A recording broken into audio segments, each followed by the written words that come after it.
आप इस स्थान को देखिए, जो ईंट है यहाँ पे एक बार दिखा दीजिएगा। ये जो ईंट अभी का नहीं है, 3600 वर्ष पुराना ईंट है। और ये जो ढांचा है ये नौपाषाण काल का ढांचा है, यानी कि न्यूलिथिक एज। जो कि बच्चे सीबीएसई से पढ़ते हैं उनके लिए न्यूलिथिक एज, और जो बच्चे हिंदी माध्यम से पढ़ते हैं उनके लिए नौपाषाण कालीन। तो ये इतिहास उसी समय का है।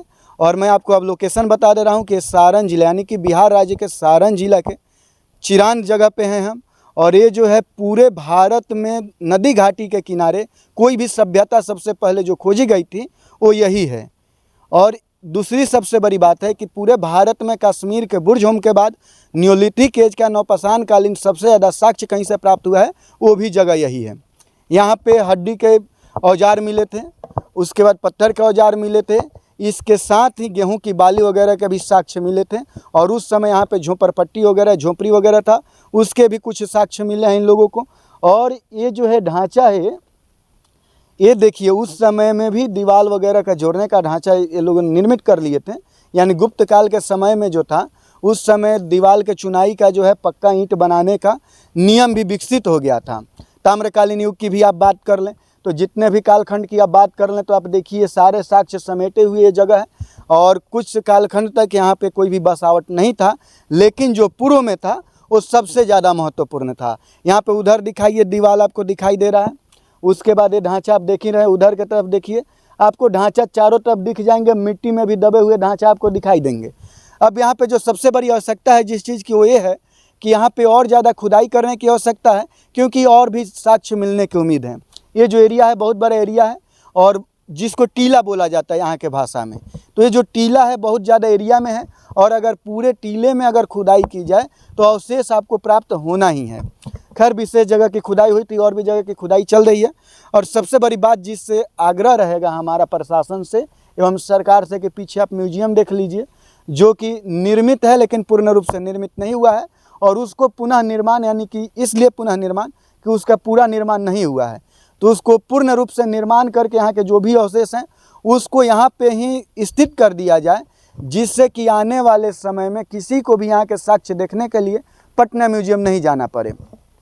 हालांकि यहाँ पे कुछ रिपेयरिंग का कार्य कर रहे हैं लोग, सफाई का कार्य भी हो रहा है। अगर आप मेरे पिछले वीडियो को देखेंगे तो उसमें आपको जानकारी होगा कि यहाँ पे साफ़ सफाई के नाम पे 0 था, यानी शून्य बटे सन्नाटा। हालांकि वर्तमान की स्थिति ठीक है, काम चल रहा है। इस यहाँ पे मरम्मती का कार्य है, ये लोग कर रहे हैं, साफ़ सफाई हो गया है और आप अवशेष को ठीक से देख पा रहे हैं। अब हम आपको आगे ले चलते हैं और उस स्थान को भी दिखाएंगे जहाँ पे कि दोबारा खुदाई हुई है, कुछ अवशेष प्राप्त हुए हैं, जिस पे रिसर्च के लिए, जिसको ज़्यादा जांच करने के लिए कनाडा साइड भेजा गया है। ज़रा सा नीचे दिखाइए। और मैं आप सभी लोग को बता दूं कि ये जो स्थान है ये चिरान का है, यानी कि सारण जिला में चिरान पड़ता है, वहीं का है। और भारतीय इतिहास का स्वर्णिम पन्ना समेटे हुए है। स्वर्णिम पन्ना क्यों? क्योंकि यहाँ पे पूरे भारत में सबसे ज़्यादा नौपाषाण कालीन साक्ष्य मिले हैं। और सामने आप देखिएगा तो गंगा नदी है, तो किसी भी नदी के तट पे जो भारत की पहली सभ्यता है जहाँ पे खुदाई हुई थी वो यही स्थान है। अब देखिए यहाँ पे खुदाई हुई थी, नीचे की तरफ दिखाइए किस हालत में है।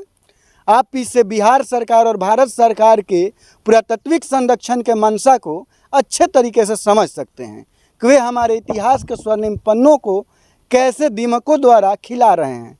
यानी कि भारत के स्वर्णिम इतिहास के पन्ना को प्रशासन रूपी दीमक ने धीरे धीरे काट के खंडहर बना दिया है, जो कि आपके सामने है। बहुत बड़ा एरिया है और यहाँ पे खुदाई हुई थी, अब ये जंगल में तब्दील हो गया है। और इसमें जो भी अवशेष मिले थे उसको रिसर्च के लिए आगे भेज दिया गया है। ठीक यहाँ से बगल में गंगा नदी है, जहाँ पे गंगा नदी के कटाव में बहुत सारे ऐसे रहस्य कट के विलीन हो गए हैं, जिसके बारे में हमको अब आगे कभी भी जानकारी नहीं होगी, जो कि संभव नहीं है। अब जो प्रशासन की जिम्मेवारी बनती है संरक्षण के लिए, बिहार सरकार और भारत सरकार दोनों में पुरातत्विक विभाग है। अब दोनों विभाग में, चाहे भारत सरकार की हो चाहे राज्य सरकार की हो, इतने निकम्मा नकारा लोग बैठे हैं कि भाई साहब इसके व्यवस्था नहीं कर रहे हैं, इस पर यानी कि संरक्षण की कोई व्यवस्था नहीं हो पा रही है। और यहाँ पे आके लोग टट्टी कर देते हैं। समझ रहे हैं बात को, कितना ख़राब हाल है यहाँ पे। और जो पूरा एरिया है टीला के नाम से मशहूर है, और हर एक जगह पे खुदाई की आवश्यकता है। और सबसे बड़ी बात यह है कि यहाँ पे अन्य लोगों द्वारा कब्जा की जा रही है, जो यहाँ का पुरातत्विक स्थल है। इसको संरक्षण में लेना चाहिए, लेकिन संरक्षण में नहीं लेना है। आगे आप लोग कमेंट करके बताइएगा कि आप चिरान के बारे में क्या जानते हैं। अगर नहीं जानते हैं तो गूगल सर्च कर लीजिएगा, और नहीं तो इतिहास का पन्ना एक बार दोबारा से खोल के पढ़ लीजिएगा कि चिरान क्या है बिहार में, भारत में। धन्यवाद।